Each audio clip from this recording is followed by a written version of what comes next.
Have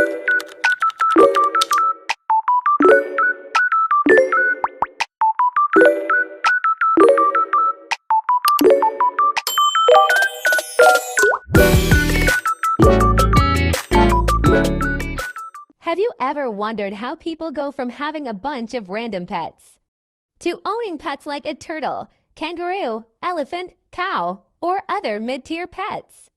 Well, in this video, I'm going to show you exactly what I'd do if I had to start over from scratch.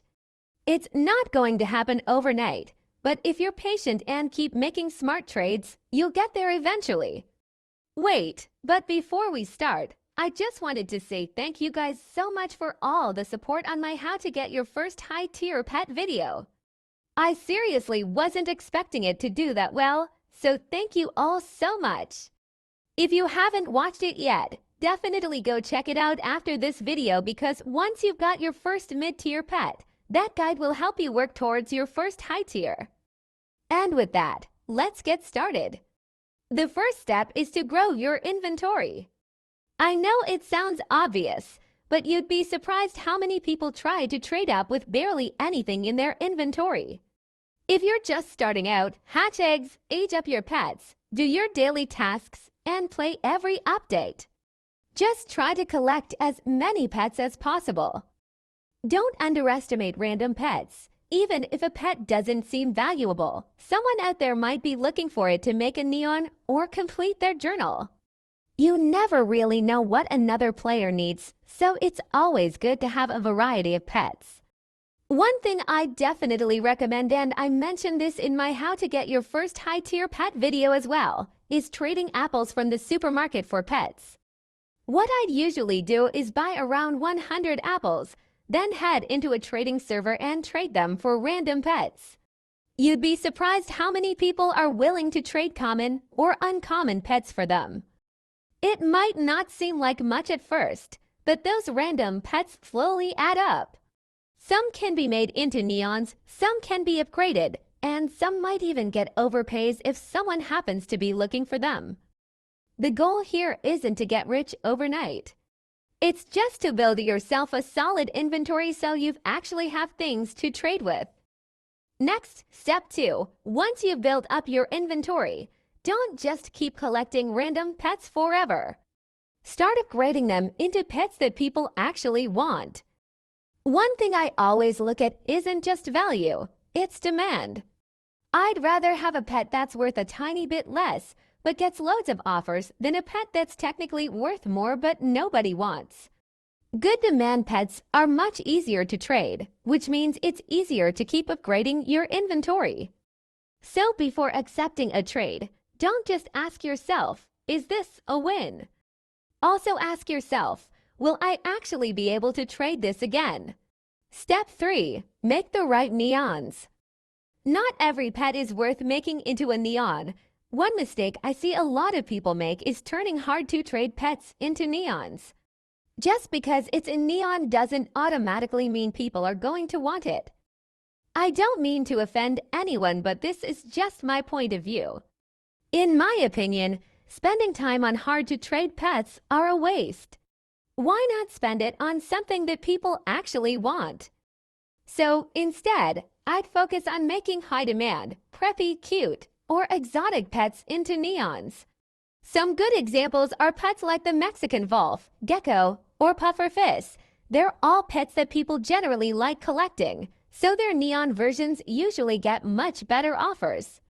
But if you've got copies of neons of hard-to-trade pets, I'd honestly think twice before making it into a neon. A good suggestion is that you could head over to the pet releaser and release those hard-to-trade pets for tickets.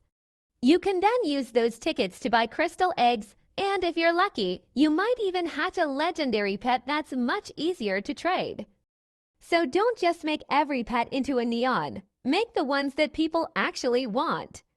Step 4. Use updates to make profits. Whenever Adopt Me releases a new update, there's almost always an opportunity to make profit, especially if there's a new Robux pet or a new exotic. When a new pet first comes out, loads of players want it immediately, so they're usually willing to overpay for it. Most of the time, I'd recommend trading it away while the update is still fresh because that's when the hype is at its highest. A good example is the Pupcake and the Bunny Swirl. When they first released, they were getting offers worth around 1.2 on Elva Bread, which is basically around a ride potion. Now they're sitting at around 0.5, so they've dropped by a lot. But it's not always that simple. Take the Cryptid, for example. It cost 1,000 Robux, and instead of dropping after the update, its value has actually continued to rise. So I wouldn't say to instantly trade every new pet away. Just keep an eye on the market. If it looks like the hype is only temporary, I'd probably trade it while people are still overpaying. But if demand stays strong, sometimes holding onto it ends up being the better option.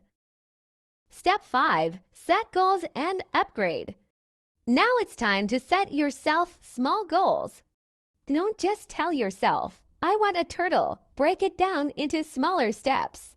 For me, if I had to start over, I'd first work towards getting a few ride potions. I'd keep trading my random pets and my neons until I had enough. Once I had those, I'd trade them for something like an alley cat. Then I'd repeat the whole process again. I'd build up more ride potions and trade those for something like a crocodile or maybe even a fairy bat dragon, depending on the offers. From there, I'd aim for an elephant or a kangaroo. And once I got there, getting my first mid-tier pet would feel so much easier because I'd already have pets that people actually want. The key is to keep upgrading your inventory one step at a time instead of trying to skip straight to your dream pet. To give you guys a better idea, here's what a progression could look like.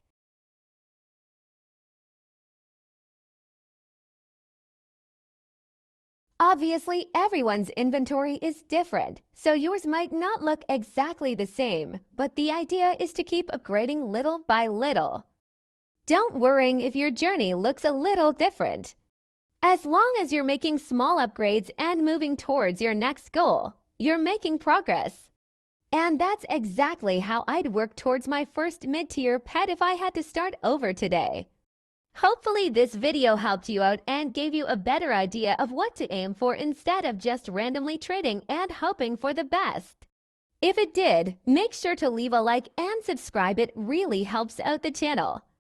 Also, let me know down in the comments, what's the first mid-tier pet you're trying to get? Thank you guys so much for watching, and I'll see you all in the next one. Bye guys!